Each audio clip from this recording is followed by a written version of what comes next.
All right, everyone. This is Iggy with take 9, and I'm going to try this again. I guess I'm just not into it today, but let me talk about this Playmobil castle that I bought. You can get these on eBay for around $400. Probably could get some cheaper. It depends on how complete it is. The one I purchased has no accessories and is missing some pieces here and there. But for the most part, it's intact. I plan to use it for my Lord of the Rings action figures. Now, when they released the toys to the Lord of the Rings, they came out with several different kinds. I collected the sort that were like traditional army men. They're about 2.5 inches tall, or 132 scale, sometimes known as 54 millimeter. And I plan to use this Playmobil fort as a pseudo uh, Helm's Deep, and I'm going to set up the siege of the fort. I have like 3 siege towers, and I have catapults and battering rams and the whole 9 yards. Now this toy is pretty big. It's sitting on my bed right now. This is a twin size bed, and you can see.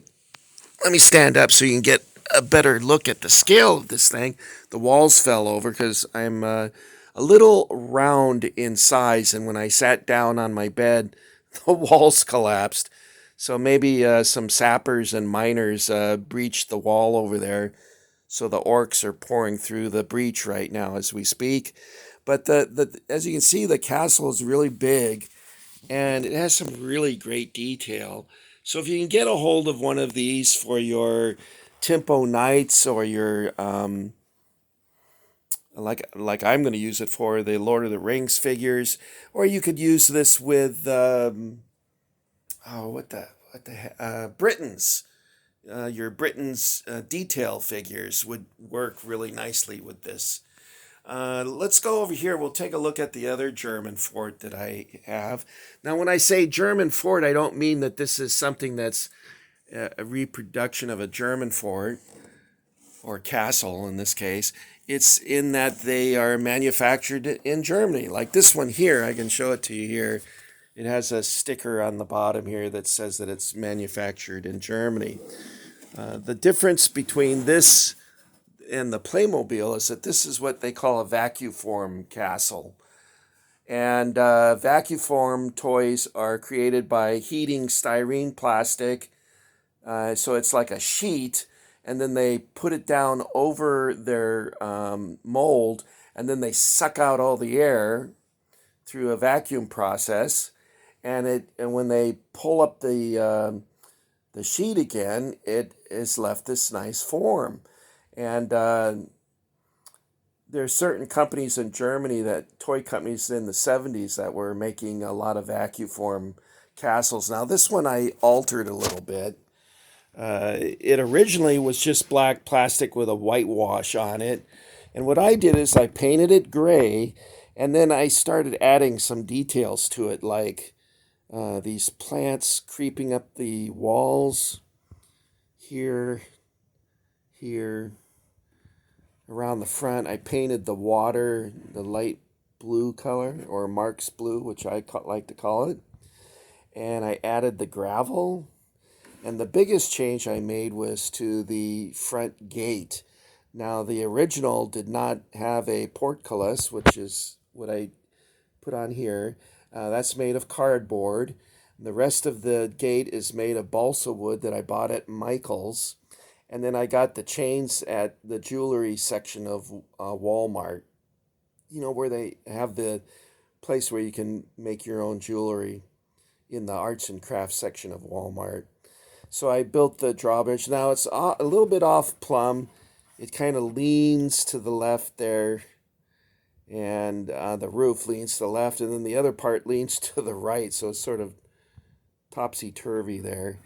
But it's a nice castle. It's smaller in scale than the Playmobil castle.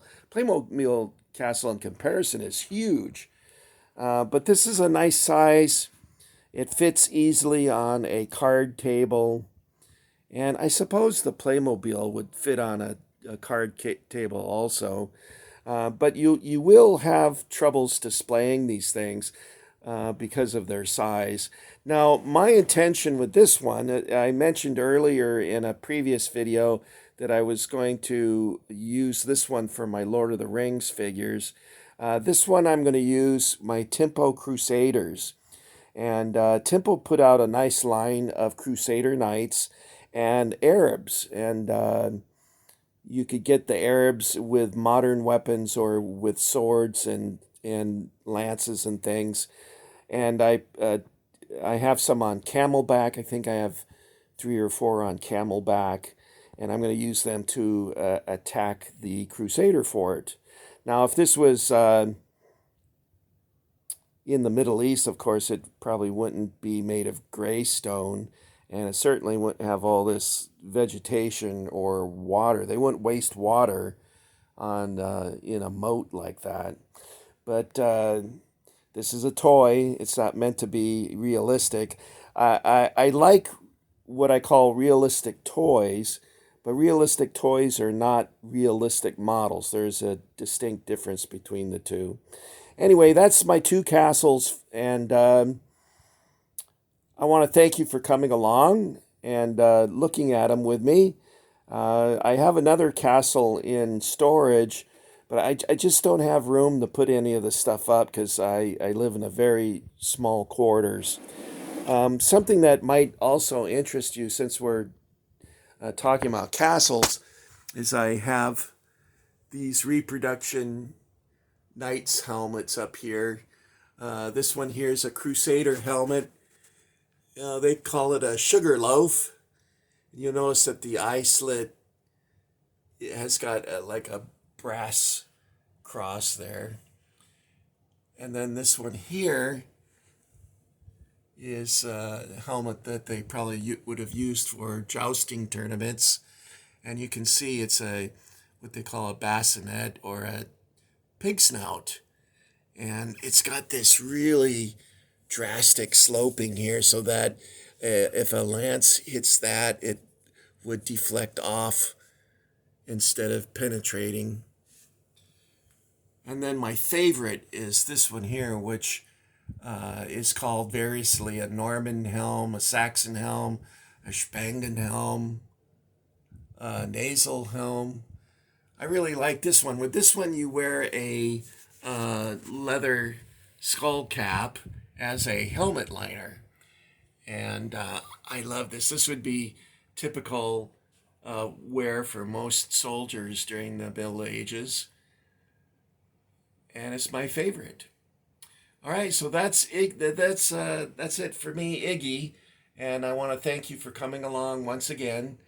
And I'll see you next time. We'll talk about my Rocco mini tanks. So until then, thank you for coming to see my German castles, and I'll talk to you later. Goodbye.